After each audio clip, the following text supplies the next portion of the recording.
पूरे वर्ष में एक दिन ऐसा होता है जिस दिन जो कुछ भी करना हो बेधड़क कर सकते हो, उसका पुण्य फल हजारों लाखों गुना प्राप्त हो जाए। वो है फुलेरा दूज का दिन। मान लो कोई व्यापार आप कर रहे हो और कोई व्यापार ऐसा है या फिर शरीर में ऐसा कोई रोग हो गया कि धीरे धीरे शरीर गलता ही जा रहा है। कहीं शुगर पकड़ रही, कहीं बीपी पकड़ रहा, कहीं किडनी, कहीं लीवर गड़बड़ कर रहा है, कहीं नेत्रों से परेशान, कहीं श्रवण शक्ति से परेशान, कहीं घुटने से, कहीं कमर से, कहीं हाथ पैर से। तो इस तरह की तकलीफ अगर चालू है आपको,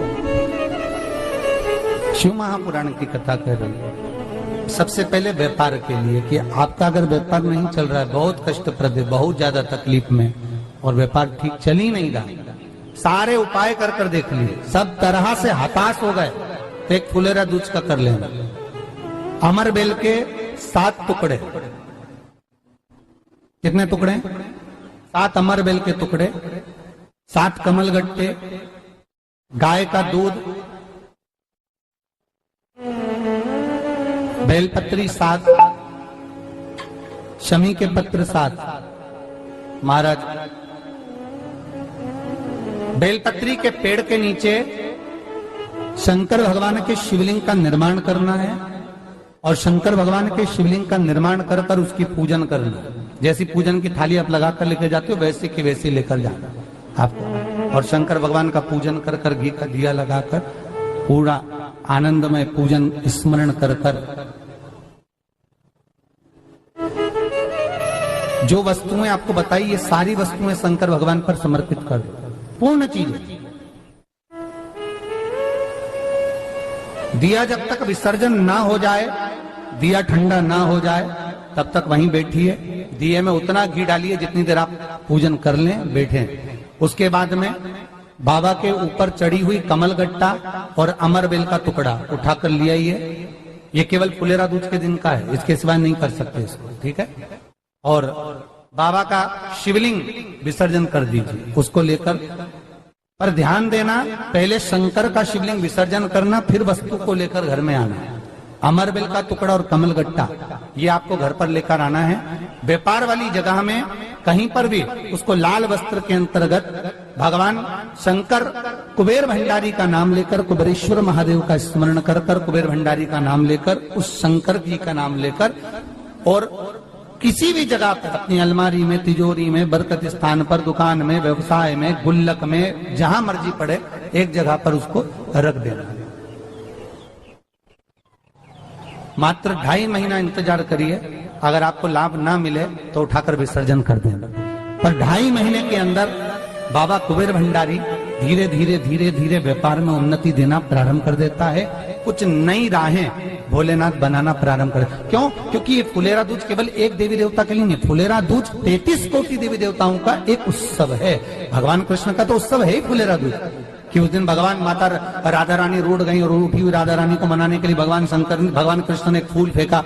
जैसे फूल फेंका तो सारी दूर हरियाली उत्पन्न हो गई, हर जगह पर पुष्प प्रसन्न चित्त हो गए। ये कृष्ण का, जिसको शरीर में कष्ट है, बहुत ज्यादा रोग घेर रहे हैं और शरीर ठीक नहीं है, हॉस्पिटल डॉक्टर 24 घंटे चल रहे हैं, हर 2 दिन में, 15 दिन में, 8 दिन में, उसके लिए भी वर्णन किया गया कि भगवान शंकर का अनुमोदन करने के लिए 1 लोटा पानी, कलश में जल के अंदर दूध के साथ में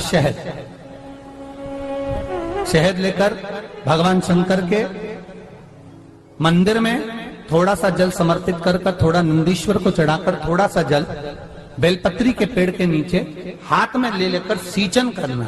एक चढ़ाने वाली बात अलग हो जाती है, सींचन करने वाली बात अलग हो जाती है। तो बेलपत्री के पेड़ के नीचे शहद का जल, भगवान शंकर के स्मरण का, जो व्यक्ति को रोग बहुत घेरा हुआ हो वो सींचन करे, धीरे धीरे रोग से मुक्ति हो जाती है। रोग से शंकर शिव के मस्तक पर, पिंडी पर, शिवलिंग पर धतूरा पहली बार चढ़ाया गया तो फुलेरा दूज का दिन था। इसलिए शिव महापुराण की कथा कहती है, जिस दिन कोई मुहूर्त नहीं हो, कोई काम नहीं हो, उस दिन केवल फुलेरा दूज के दिन आप किसी भी दुकान का, व्यापार का, व्यवसाय का, जन्म का, आदि का कोई भी मुहूर्त कर लो, वो कभी ठप नहीं हो सकता, वो बढ़कर ही चलेगा। सारी जिंदगी के कांटे निकल जाते हैं, सारी जिंदगी के कांटे समाप्त हो जाते हैं फुलेरा दूज।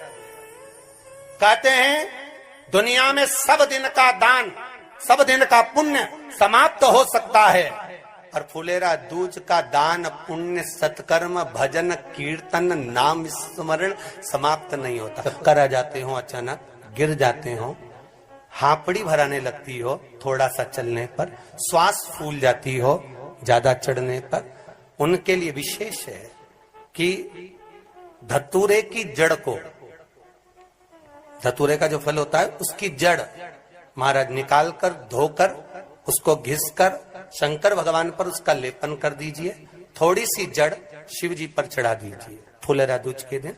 उस जड़ को पानी चढ़ाकर वापिस लेकर आ जाइए। जो मिर्गी का मरीज होता है, जिसको दमे की शिकायत होती है, श्वास की होती है, चलने में हापड़ी भरा जाती हो, फुलेरा दूज के दिन दोपहर के समय पर उसको वो जड़ केवल 3 या 4 बार सुगंध में सुंगा दी जाती है, तो मिर्गी की बीमारी समाप्त हो जाती है, और जिसको दमा श्वास फूलता है उसको भी आराम लग जाता है। फुलेरा दूज के दिन उसके लिए नित्य आनंद का सुख दे जाती है। और भी ध्यान दें, जिसको बहुत भारी बीमारी हो, डॉक्टर कह रहे हैं कि ऑपरेशन की जरूरत है, ऑपरेशन कराना पड़ेगा, गांठ हो गई है, ये हो गया है, वो हो गया है, निवेदन है एक धतूरा फुलेरा दूज के दिन भगवान शंकर के शिवलिंग पर समर्पित करें, और 5 बेलपत्र नंदीश्वर भगवान पर अर्थात भगवान नंदी पर समर्पित करें। जीवन में कितनी बड़ी भी बीमारी होगी वो आगे नहीं बढ़ सकती, ऑपरेशन की जरूरत नहीं पड़ सकती, वो केवल फुलेरा दूज पर हो। धतूरा होता है विषैला। कैसा होता है? विषैला, बहुत विष होता है धतूरे के अंदर। पर महाराज भगवान शिव को वो समर्पित किया जाता है, जैसे पार्वती जी को लगा जब कोई साथ नहीं दे रहा, पार्वती जी को लगा जब कहीं से सुख का अनुभव नहीं हो रहा, आनंद का अनुभव नहीं हो रहा, पार्वती जी ले गई धतूरा, पार्वती मैया ले गई उस बेलपत्र को शिव को। और प्रयास करना, अगर दुख है तो एक धतूरा समर्पित कर कर 1 लोटा पानी अवश्य समर्पित कर। उनके लिए भी कहूंगा जिनको शरीर में दाद हो जाती है, खाज हो जाती है, या खुजलियों का क्रम हो जाता है, उनके लिए भी महाराज धतूरे का पानी, धतूरा 1 लोटे में डाल दो, पानी रख दो, उसमें उसके अंदर थोड़ा सा चंदन डालकर वो पानी शिव जी को समर्पित कर दो। वही पानी को लेकर आ जाइए और कुछ देर तक शरीर में लगाकर बैठ जाइए महाराज। वो केवल फुलेरा दूज का है महाराज, उसको शरीर में लगाकर थोड़ी देर बैठ जाइए, 15-20 मिनट तक। शरीर के अंतर्गत कोई वस्त्र ना हो, उस वस्त्र को उतार कर उसको लगाकर बैठ जाओ। 2.5 से 3 महीने में दांत खाज किसी भी चर्म रोग होगा वो धीरे धीरे समाप्ति की ओर हो जाएगा। महाराज फुलेरा दूज का महत्व शास्त्र कहता है, भले इसको छुपा कर रखा गया हो शास्त्रों के अनुसार, पर इसकी महत्व का जो दुकान, जो व्यापार, जो व्यवसाय, और पहले भी आपको कहा, मान लो आप शिवरात्रि के दिन रात को भगवान शंकर को धतूरा चढ़ाते हो व्यापार व्यवसाय के लिए, और वो धतूरा आप शिवरात्रि के दिन सुबह 4 बजे से पहले नहीं बांध सकते, तो उस धतूरे को फुलेरा दूज के दिन लाल वस्त्र में बांधकर अपने व्यापार वाली जगह पर बांध दो। जीवन में कभी व्यापार नीचे नहीं जाएगा, बढ़ता ही चला जाएगा। और उनके लिए भी निवेदन करूंगा जिनके यहाँ कर्जा बहुत है, बहुत कर्जा है, चूक ही नहीं रहा, पैसा ही नहीं रहा, व्यापार चले तो कर्जा चूके, उनके लिए भी निवेदन करूंगा। एक धतूरा बेलपत्री के पेड़ के नीचे शिवलिंग का निर्माण कर कर फुलेरा दूज के दिन उस धतूरे को अपनी कामना कर कर हल्दी में भिंगोकर उसको भगवान शंकर को समर्पित कर दीजिए अपनी कामना कर कर। उसी हल्दी की 1 बिंदी अपने साथ में रुमाल में लगाकर अपने व्यापार व्यवसाय की जगह पर लेकर जाइए। कर्जा धीरे धीरे धीरे धीरे जब चूकेगा, जब लक्ष्मी आएगी, तो लक्ष्मी की वृद्धि भी वो करता महाराज। ये फुलेरा दूज के उपाय। जिस दिन मां जगतजननी जगदम्बा अंबा स्वयं भगवान शंकर को मौन होकर देखकर विलापित होती हैं, नैनों से नीर बहता, शिव को हुआ क्या, शंकर को क्या हुआ, योगरदानी को हुआ, नयन जलता। विवाह के लिए बहुत परेशान हो गए, उनके लिए भी 5 बेलपत्र, 1 धतूरा, 5 शमी पत्र अशोक सुंदरी वाले स्थान पर चाहे मंगल हो, चाहे राहु हो, चाहे केतु हो, सारे ग्रह भले अनुकूल है नहीं है, प्रतिकूल है नहीं है, वो अपने अनुसार उसको लेकर शमीपत्र, बेलपत्र और धतूरा हाथ की हथेली में रखकर, जिसका मंगल विवाह नहीं हो रहा, बहुत कष्टप्रद है, हाथ में रखकर अशोक सुंदरी, अशोक सुंदरी का स्थान सबको मालूम है ना, भगवान शंकर की जलाधारी पर शिवलिंग, पार्वती जी का हस्त कमल, जहां से चरण जल नीचे जाता है, राइट भाग गणेश जी का स्थान, लेफ्ट भाग कार्तिकेय का स्थान। जलाशय में से, जलाधारी में से जो जल नीचे गिरता है बूंद बूंद, वो शंकर भगवान की 5 लड़कियां, जया, विषहरा, शामरीवारी, दोतली और देव। शंकर जी की 1 लड़की और अशोक सुंदरी 6 नंबर की, उसका स्थान, इन पानी जो जाता है उसके बीच में जो मोटी सी लाइन होती है, उस मोटी सी लाइन पर जो स्थान है वो अशोक सुंदरी का स्थान है। किसका स्थान है? अशोक सुंदरी। शंकर भगवान का संपूर्ण परिवार, जलाधारी माता पार्वती जी का हस्तकमल, चरण, राइट में गणेश जी, लेफ्ट में कार्तिकेय जी, बीच में अशोक सुंदरी, और ऊपर से जो 1-1 बूंद पानी गिरा रहा है वो है शंकर भगवान की 5 लड़कियां, जया, विषहरा, शामरीवारी, दोतली और देव।